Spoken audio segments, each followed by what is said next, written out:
Hey guys, how's it going? It's me, Josh Halter, owner and founder of the Bio Dude. You can visit my shop here at the Bio Dude Houston, Monday through Friday, 9 to 4, Saturday 10 to 2. Hit that like, subscribe button. Make sure to visit my website, thebiodude.com, and I have a very special guest with me today. Mariah Healy at reptophiles.com. So you guys remember Mariah. She's been in a lot of other videos, and we're really glad to have her here. So what I have in front of me is a beautiful cages enclosure that's 60 by 24 by 24 that Zach put together for me. This is the exclusive line. You see the Bio Dude exclusive. Inside, what we have mounted, we have two of my 36-inch solar grows that are connected via daisy chain. And one of them has an Arcadia 6% T5HO. The other has a plant bulb in it, rated at 6400 Kelvin, and a halogen 50-watt bulb for heat. In here we have a mixture of terra firma that we use to jumpstart the enclosure. That was in his 4x2x2 that's already seeded with springtails and isopod. 2 additional 36-quart bags of terra firma, as well as assorted biodegradables. Mariah, tell us a little bit about this wonderful creature. All right, so what we have here is Lieutenant Dan getting his upgrade into a better home. And he is, from what I can tell, probably a Halmahera Indonesian blue-tongued skink, which is very common import into the U.S. So you're going to see, this is one of the more common blue-tongued skinks you're going to see in pet stores. You can tell he's a Halmahera because of this beautiful reddish coloring on his back and because of this pattern on his belly, as well as his almost solid black forelegs. One interesting thing about Halmahera blue-tongued skinks is that they require extremely high humidity. So these guys do best in an environment with an average humidity of 80 to 100% so they can keep that nice glossy, healthy sheen. This is not easy to do, but it is a lot easier when you're going bioactive. So today's goal is to create a wonderful bioactive tropical setup that is suitable for a lizard from Indonesia. I'm really excited about that because you guys saw that Christina got a really nice video of his old 4x2x2 enclosure. So we literally just took all the substrate out of that. We took the plants, we take the wood, and we're going to use it to jumpstart this one. And we were able to maintain those ranges really well in that enclosure. So I'm really excited to see what this extra space is going to do for him. He's going to use every inch. I do. I'm really excited. So again, there's firma in here with powder blue isopods, springtails, and of course the BioShot was your Endo Echo Mycorrhizae and your central bacteria. I've said enough. Let's get to building. Let's start. Okay.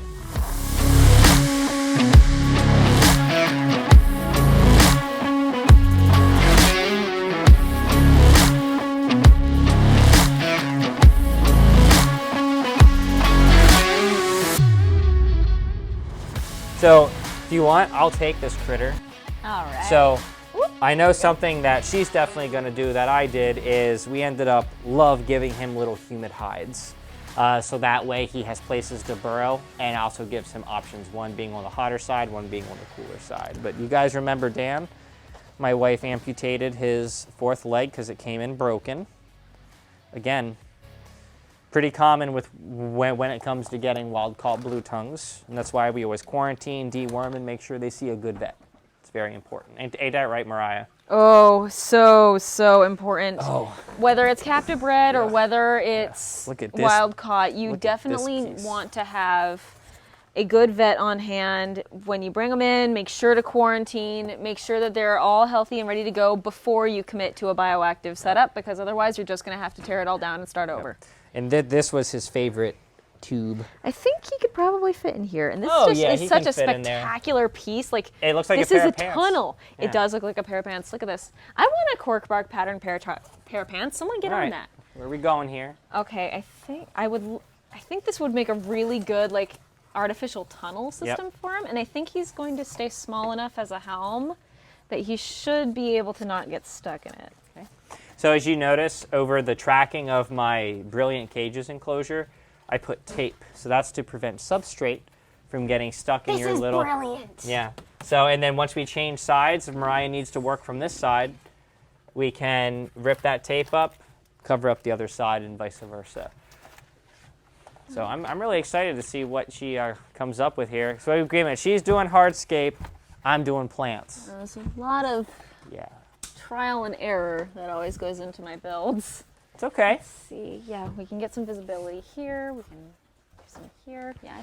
Oh, we got an escape. Maybe I might prop this up a little bit somehow with something. I love seeing all these isopods just curling around. There's Pre-seeding hundreds is and a good hundreds idea. and hundreds of them in there.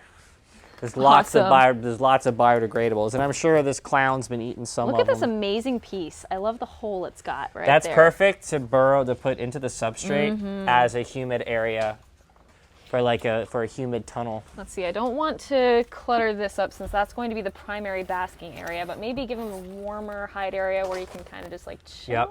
If you want, we can stuff some of that AAA spag in there. It would also make actually, if we can put a plant here, if we wanted to. I'll do it. Like, it makes a really good planter right there, and then he can The curl entrance. up there, put a plant there. But I'm worried about putting a plant so close to the heat. There's definitely some so- plants I can use, especially Yeah? if I tailor it back here. Okay, Especially if you want the entrance to be here, but I'm gonna stuff some moss right here. sounds good. So it's gonna be hot and humid right in there for him. Perfect. I mean, any hide in this place is going to be a humid hide. I'm more concerned usually about the creation of humid hides in more temperate to dry enclosures. So Dan has a lot of favorite foods. So he loves Rapashi's Bluey Buffet. He loves it. He also loves his other fruits and veggies. He also loves his dubia roaches and his Goliath worms and his occasional cricket. I want to be honest with you, we feed crickets here, but like for some of our animals, we've been trying to really move towards other types of roaches and other soft-bodied insects, just because crickets can be, well, you can gut load them to be really beneficial. Like with my bug grub and whatever product that you feel is acceptable to your needs. It's still good to give them a really good variety. So Yeah, crickets are good, but they're kind of like, they're just not very efficient. You have Yep. to use a lot of them for Yep. feeding an animal. and they're filled with lots of stuff. How do I use this to best advantage? Okay, this is coming out for a sec. It's too big.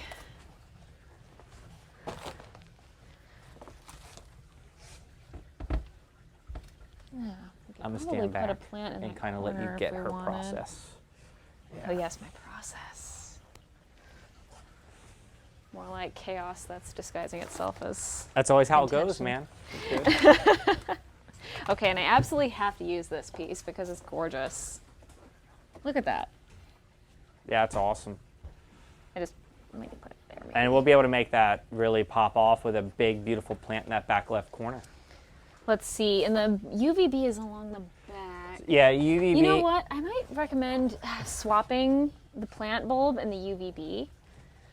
Okay, we can do that. Just so that we can, visually, you want things higher in the back than they are in the front, but I don't want them to be able to get too close to the UVB. And let's see, in an Arcadia fixture with a 6% bulb, you're looking at a pretty good depth when it's uncovered, so I don't want them getting too close. So after this is all done, let's swap the bulbs. Okay. I don't think it'll cause any problems to just have it on the other side. The nice thing is blue-tongue skinks are a little bit more forgiving when it comes to UVB placement, just because they do better without it than others do. Oh, this will make a great like tunnelish thing. We could put some plants maybe there. You're never gonna see him again. Oh, he'll be. Oh, trust me. We'll get him out. It's Dan. Well, I had to address I was like, oh no, it's so cluttered. You're never gonna see your animal again. Oh, you will. Oh, look how fuzzy this is. Great. You don't. Yeah, that was one of his main pieces. Okay. Let me get this. Nice, right there. Okay. I think that might be it for hardscape. Okay. I don't want, maybe, yeah, let's see. Oh, I forgot the cardinal rule. Place the water bowl first.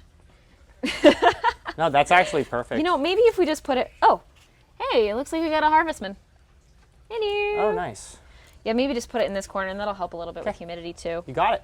It'll be nice and accessible. Okay. And then we have his food bowl, which we can We can put anywhere really, so I Okay. think we're pretty good with the hardscape. There you go. I dig it. Are you excited? Do you see it? Do you want to play in it? Oh, you can see right down into that cork too. That'll be awesome. And he's already excited. He's like, let me at it. Let me at it. Look at those beautiful red eyes. All right, so He's such a guys, for looker. starters, I got a Schefflera bush. Now, I already All know right. that this thing is going to grow. I'm going to need to trim it. That's okay. They trim so well though, unlike some plants. So, Mariah, tell us, while I'm doing this, tell us a little bit about why you love your blue-tongued skink so much. Because I can give you a million reasons about Dan. He's an awesome little critter, guys. Blue-tongued skinks in general are phenomenal pet lizards. Aside from the difficulty of their size, which means you need a larger enclosure than can be convenient, they are curious. They're omnivores, which means they'll eat any, they need both protein or animal foods as well as vegetables in their diet. But what I really like is they'll eat just about anything. They're living garbage disposals. So they're not picky. This makes it a really good way to make sure that you're getting plenty of variety in their diet. They usually acclimate to handling really well.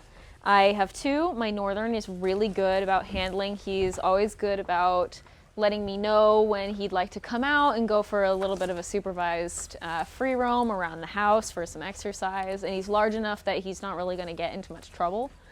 Whereas my Maruki doesn't like to get handled as much, but he's still communicative about his needs, his preferences, and they're very smart lizards. I like to compare them as like a step down from tegus. You can definitely train them, you can definitely work with them, and they have very distinct individual personalities that you can tell what's working for them and what's not, which isn't always the case with some species. Oh gosh, what else to love about blue tongues? Everything. They're so cute. I mean, how can you not love this face? I'm loving this enclosure so far, guys. It's looking so good. So, as of right now, I got these two snake plants moved over here. Okay, so let me get this shut. So, got a Schefflera in the back right, or back left, pardon me. Got a beautiful Dracaena there in the front. I got an Aglaonemia right here.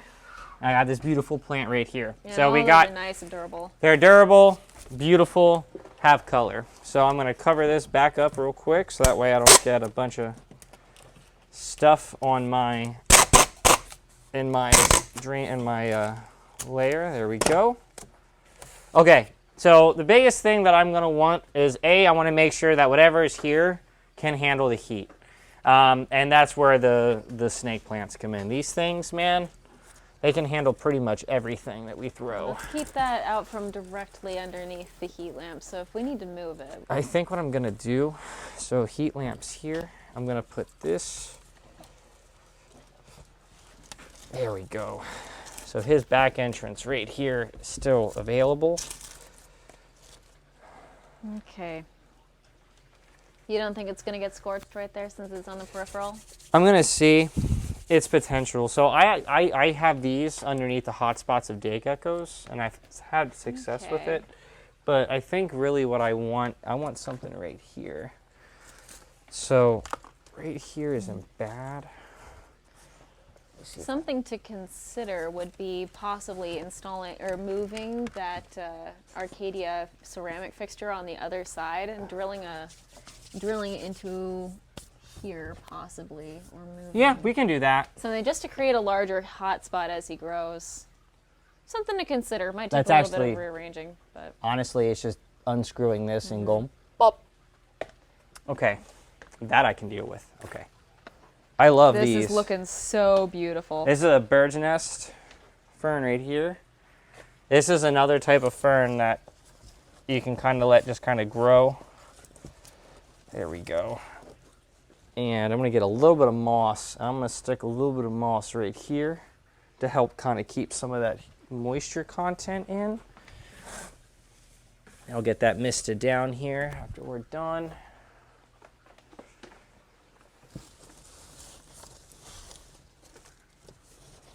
Okay. Yes.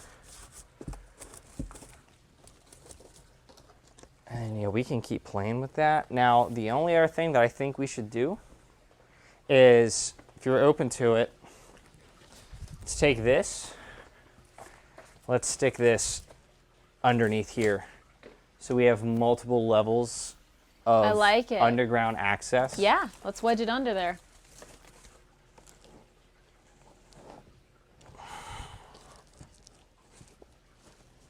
There we go.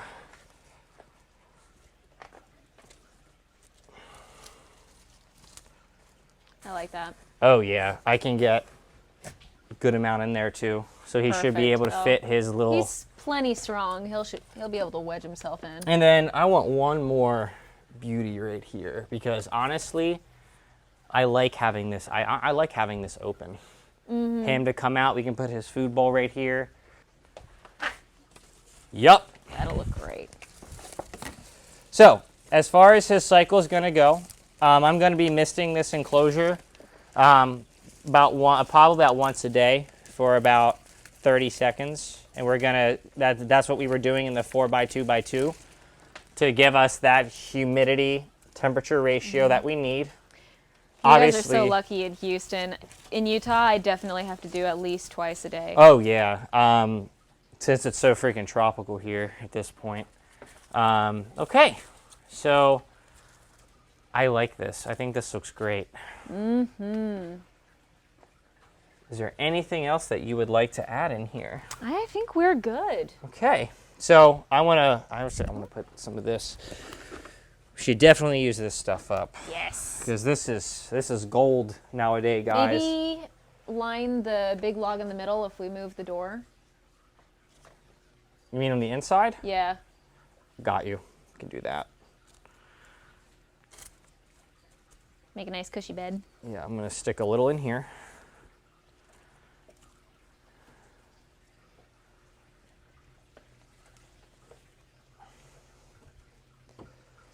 And then I got one more finishing touch that I would like to add if possible. Let's see it. Okay, let me go grab it. So I got some brilliant, stunning live green sheet moss Love that. that I'm gonna put here. And then I'm gonna actually want to get another sheet. I'm gonna put it right over there. Yes. That looks great.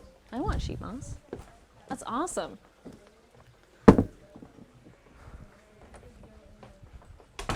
So I'm really So this moss was actually in Dan's enclosure before, if I'm not mistaken. perfect. So tell me, what's the secret to keeping sheet moss alive? I feel like I have the Good worst luck lighting. with moss. Good lighting, good quality water. Don't put calcium supplements on top of it. Makes sense. Look at that, guys. That looks beautiful. Yes. He has full access to a great hotspot. He has access to UVB. He has a hot pocket on this side, which gives him multiple levels of humidity with different temperature gradients. The either further away he is from the bulb down here to the top. Then on top of that, we have a really nice cool zone with multiple different opportunities as well as climbing opportunities. The plants that we went with are plants that we can handle. Plants that we step on, they're not going to break. Plants that if we eat, we're not going to get sick.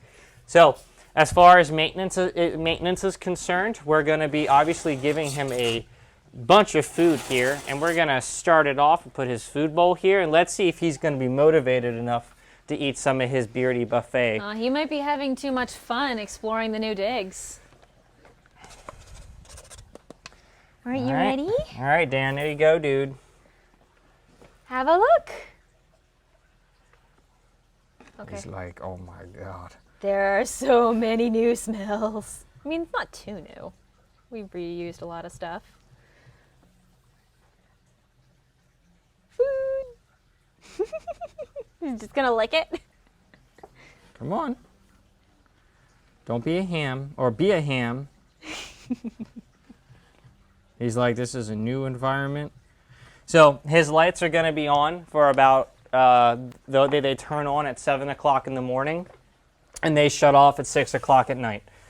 That is fairly consistent with what our weather here is in Houston, and we typically keep our lights with whatever cycle that we have going on. I already told you about the misting schedule and his eating schedule, and we expect him to love this enclosure. Well, so far it's interesting enough that food is less interesting. Yeah, hey dude. It's like I eat this. I'm just not gonna eat this for you. Yeah, my northern loves Bluey Buffet. It's one of the few things he'll eat. See how he handles that. Have a look around. Might take a bit. Oh, Mariah, did you want to add in some extra leaf litter for him? Yes, let's get that Okay. foresty leaf litter in there. So. Probably start with this side. Okay. That's all right. I like those handles a lot. I do too. All right. So Give some I also forest forgot, guys. floor Again, aesthetic. I mentioned this is a KAGES enclosure. So one thing I love about what Zach has brought us is we have a completely clear brace in the center. We are using 100% glass doors. We're not using acrylic. We're not using plastic. We are using glass. We can clean it. You can scrape it. And Dan's already going into his little hide down here, as we expected.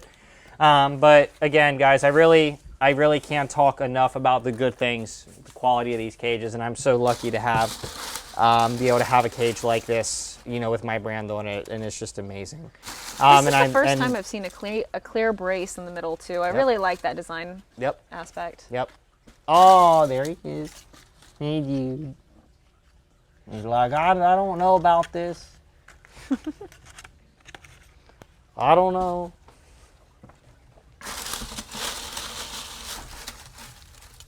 So, to briefly cover, Mariah's adding in some extra leaf litter. So you guys know that the leaves are part of the fuel that drives the car being the substrate. This tank is 100% terra firma. That has been going on this 4x2x2 enclosure since the day that video uploaded. So if you want to know how old this substrate is, that's how old it is. The Firma has a hearty mixture of sphagnum moss, a little bit of cork bark chunks, and leaf litter. That's what we're using to drive our different microbiological processes, as well as to provide fuel for our cleanup crew, which is our powder blue isopods, our springtails, as well as our normal biological functions. That is your different mycorrhizae, different bacteria that we implemented in with the BioShop. As far as maintenance on this enclosure, since it is a fresh bioactive enclosure, but it's already been jump-started with bugs, a healthy population of bugs of that. Besides our routine misting and other things like that, we're going to be making sure that we, make sure we watch how quickly the leaves are degrading. We'll probably be adding in more leaves in about 3 months, especially after this one goes through and does what he likes to do with mixing them through the substrate or bringing the leaves into his den or whatever it is that he decides. But I really hope you guys enjoyed this video. We've been wanting to give Dan an upgrade for a while because we feel a 4x2x2 is still too small for a blue tongue. Frankly, yes. And this is, to me, this is the minimum size for an adult. And I'm really happy to be able to have that and to be able to have him have a beautiful enclosure to be able to show all the patrons of the Bio Dude. And Mariah, did you have fun building this enclosure? Oh, so much fun. I'll build an enclosure with you any day. Yeah. That's what I'm talking about, guys. Again, hit that like button, that subscribe button. Follow me on Instagram, Facebook. Come visit my store Monday through Friday, 9 to 4, Saturday 10 to 2. Mariah, tell us about your awesomeness here. Hit up reptifiles.com sometime. That's where I publish my care guides. I'm currently working on expanding a massive database of care sheets. So similar quality of information, just shorter and more condensed so that I can get better information out there on a wider variety of species. So look for that, and that's going to occupy me for probably the next year. The dude abides. Looks so good. This is a great video. Yeah. And that sheet moss makes it. Yeah. And he liked this.